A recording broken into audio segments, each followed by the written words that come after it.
Hi guys, Freddy here. Welcome back to another Retro RPG. And at the end of another week and at the end of another poll, we have a clear winner with Travel of the New Era. So I'll go over to the desktop and I'll review that. And as usual, I'll be back at the end with some channel related stuff and things about the poll. So I hope to see you there. So this is Travel of the New Era, which came out in 1993 by Games Designers Workshop. And it's the sequel to Mega Traveller and the prequel to Mark Millar's Traveller, which was released after Games Designers Workshop had gone out of business. Now, I have an admission to make. This is my favourite version of Traveller. Not because it's the best version, but because it's the first version I spent any time looking at and playing with. And the familiarity I have with this game has bred a lot of love. And it starts with the cover. I absolutely adore this cover with the optical sight over the character's eye and the blend of different things. So you've got some kind of technomancer, you've got alien planets, you've got powered armor, different aliens, starships, and the figure itself, which kind of reminds me of Iron Man long before Marvel started making movies. And that drove me to buy this, and I have adored it ever since. This actually isn't my first copy. My first copy went disappearing, as a large chunk of my collection has over the years, so I've repurchased this one. But this is the version I looked through. This is the version of Traveller. While I played some basic Traveller back in the early 80s, around about the first time I got into Dungeons & Dragons, I also played some Traveller. But this was the one that I really became familiar with. And looking through the book again, I can see why I loved this one.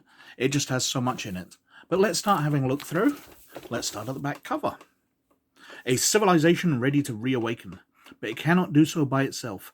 3 generations ago, a star-spanning society annihilated itself in a furious war. The final weapon in this war was a new form of life. A malevolent electronic race that hates life itself, but among the ruins, life is stirring. A civilization is waiting to be rebuilt.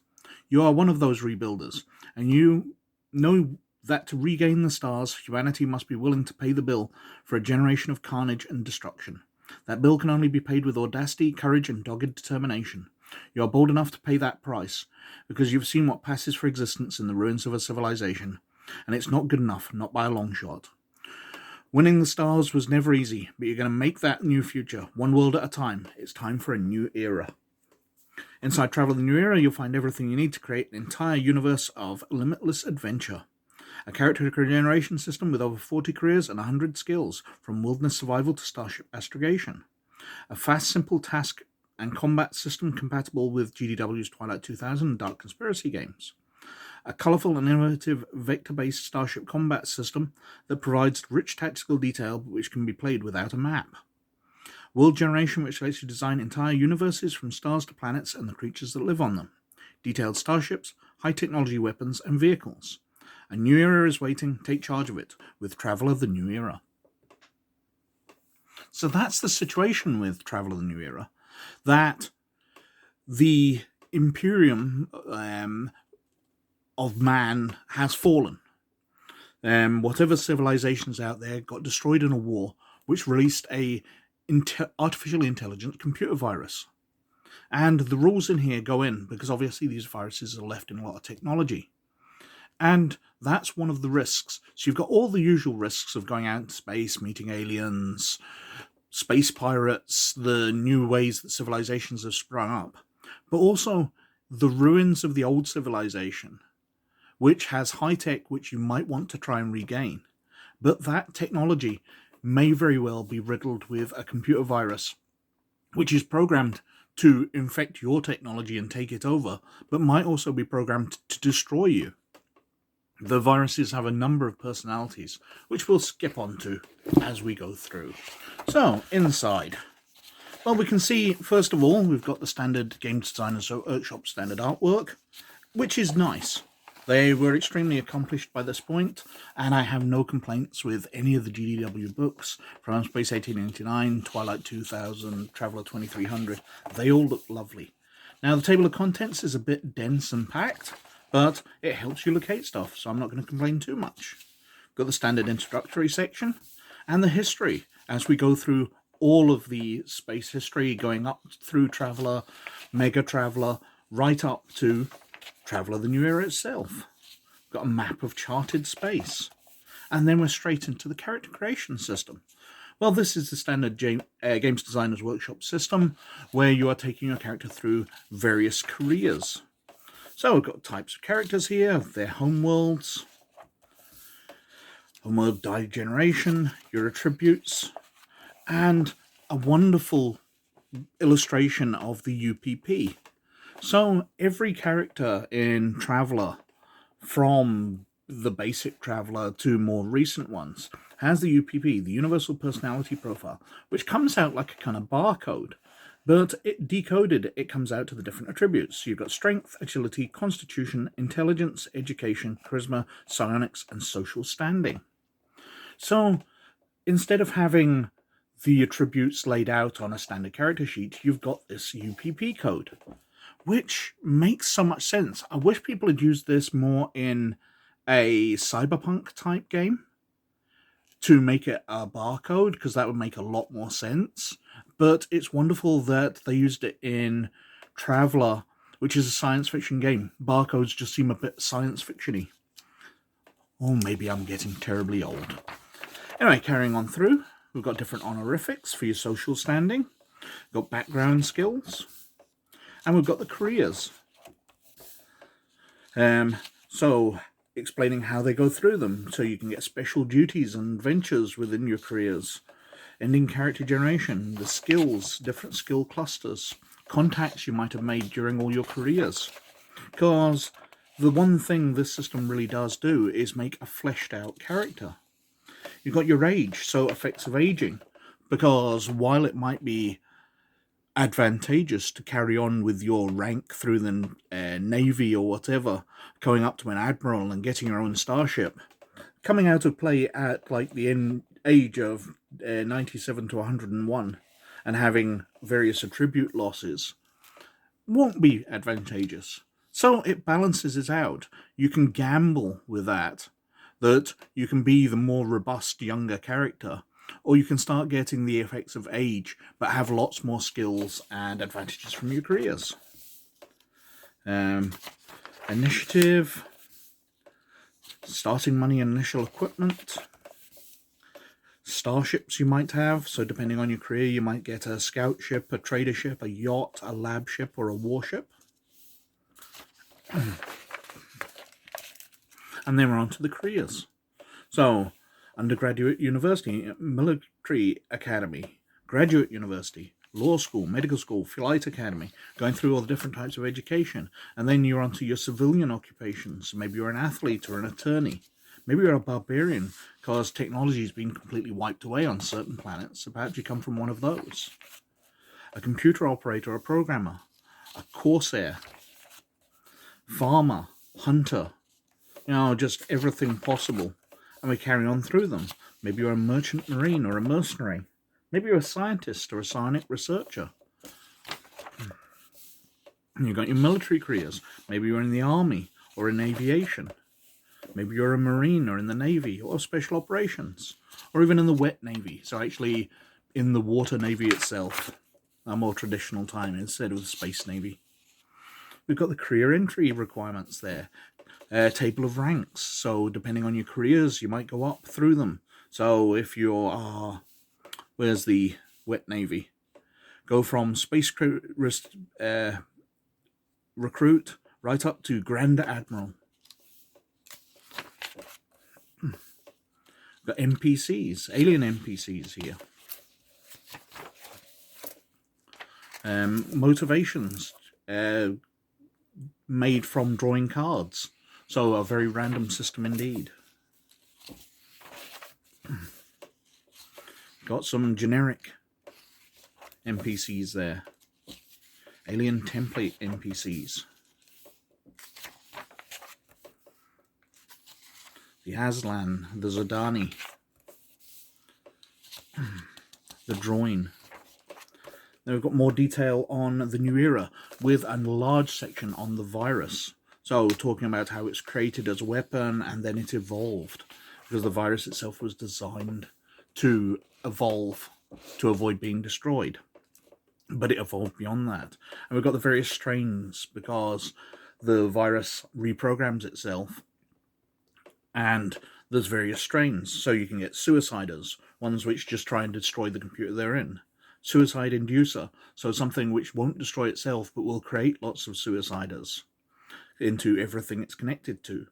Samson's, it's not content with merely destroying the operating system which it occupies, it wants to destroy all of the hardware. So if it's infected a starship, then it would crash itself into a star or planet. A destroyer, where it doesn't want to destroy itself, it wants to destroy everything. Reproducer, Doomslayer, where it's decided to target the person who created the virus. Reproducing Doomslayers, Empire Builders, Alliance Builders, Puppeteers, Parents, Hobbyists, just so many different types of the virus which influence the way that technology will act when players encounter them. Because you might find an ancient starship from the from the Mega Traveller era, which is way more advanced than anything you've got access to, a military ship, but it might be infected with a computer virus which has one of these personalities. Perhaps it will want you, will act helpful to get you to spread it onto more systems. Perhaps it will just be out to destroy you. The virus doesn't react in a single way. It is an entire race in its own right, an electronic race, which is very forward-thinking for 1993. Computer viruses had sort of been known at that point, but they weren't half as common as they are now. So we've got responses to the virus. Then we're on to the Fringe Worlds, Star Vikings, Coalition, Star Viking Operations.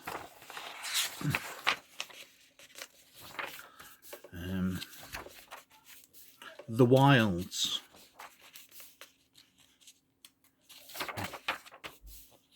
Space Travel, Society, Psionics. A virus. Most strains of the virus died out in a single generation, so it's uncommon to find active strains of it anywhere in the wilds. Impression of a planet in the wilds. So it goes through what each area is like and what a sample planet might be like. So we've got the Institute. Then we're on to the referees section, where we go through the rules. So how does task resolution and skills work? And this is laid out far better than previous books. I've commented on Traveller stuff before, where rules were scattered around a bit, even in Mega Traveller. But now we have a comprehensive single section which covers all the rules. Okay, it's put in the Games Master section, which players should have to know as well. But it's all in one place. It's really useful. We've got the skill descriptions going through all of them. I'll skip through that because we don't need to read another list of skills. Task resolution, refereeing Traveller. So giving you an idea, describe the worlds, create adventures, rewards and experience. We've got the Once and Future Empire, which is an adventure, a starting adventure for your characters. So we've got starting adventure, and we carry on through. And we go straight on to Idle Dreams, another adventure. They're giving you multiple adventures in the rulebook, which is lovely. This is done so little in even role-playing games up to this day, where the game gets you off to a start.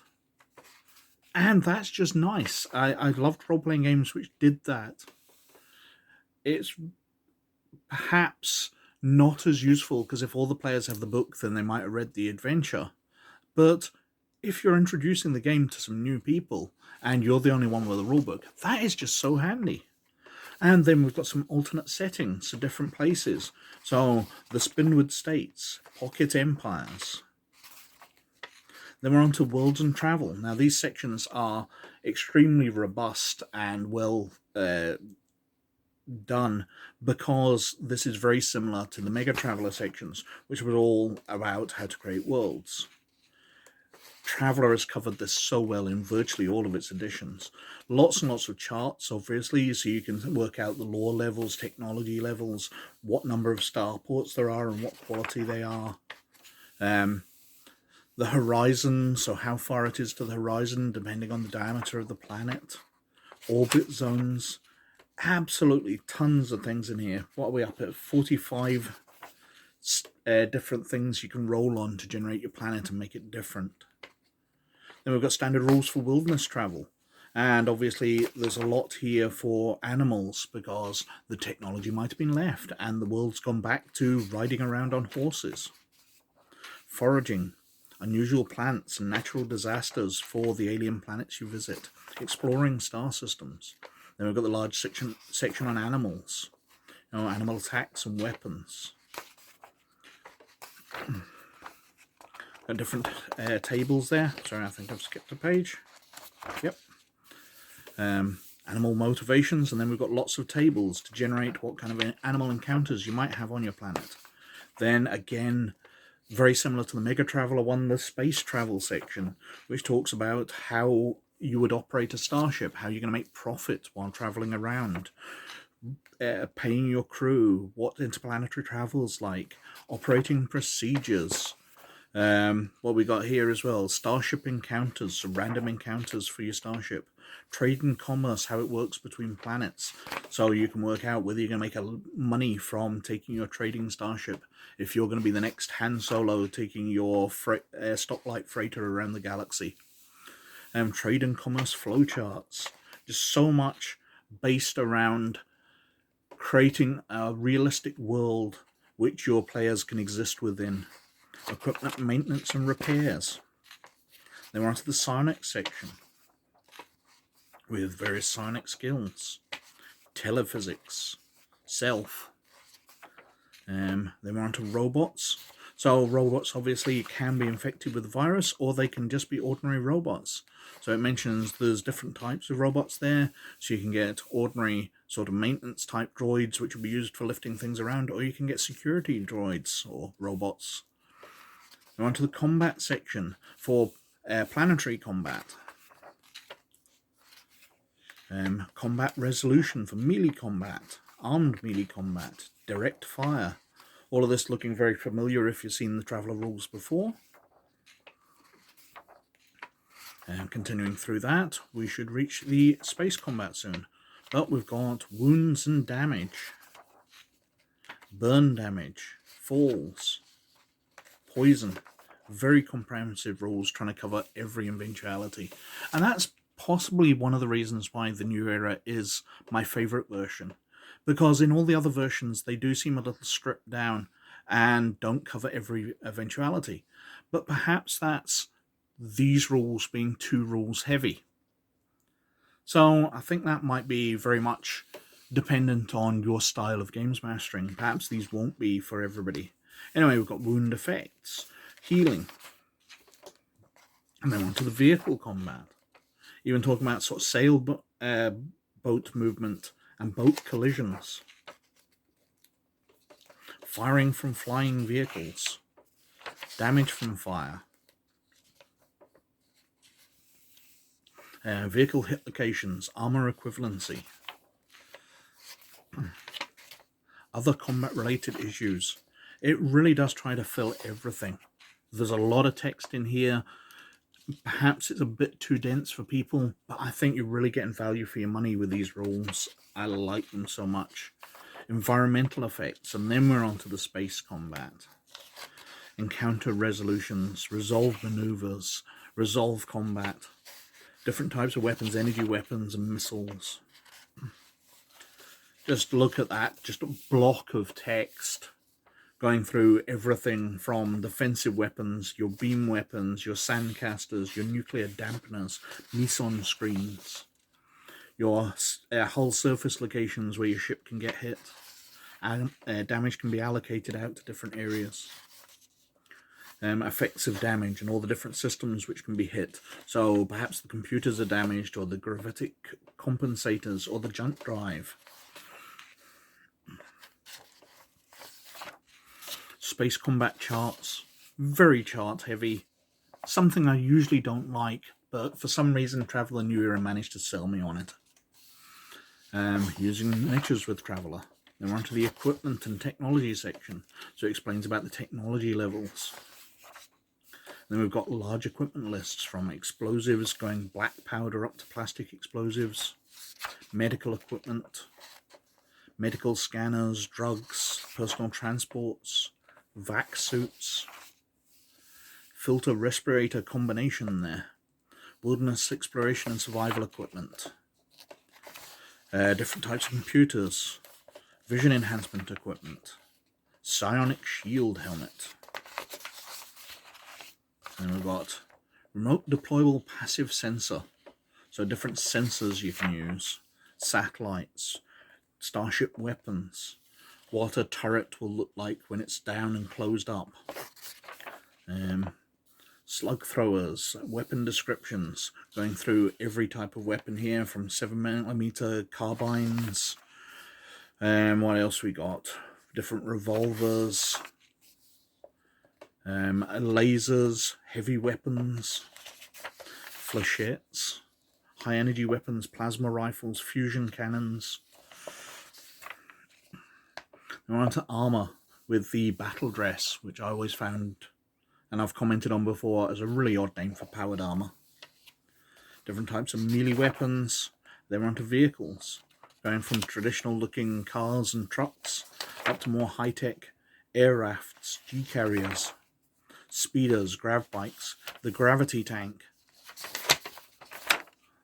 Then we're on to starships themselves, Scout Courier, Jayhawk type class Far Trader, Lord Baltimore class yacht, a lab ship, Dragon class system defense boat. Lots of these designs are very familiar because they've stuck with Traveller throughout the years. From the standard cutters, which look like a test tube, mercenary cruiser, which is a globe with rockets on it, the lab ships, which were like the space station after 2001. These are all very familiar if you've played Traveller.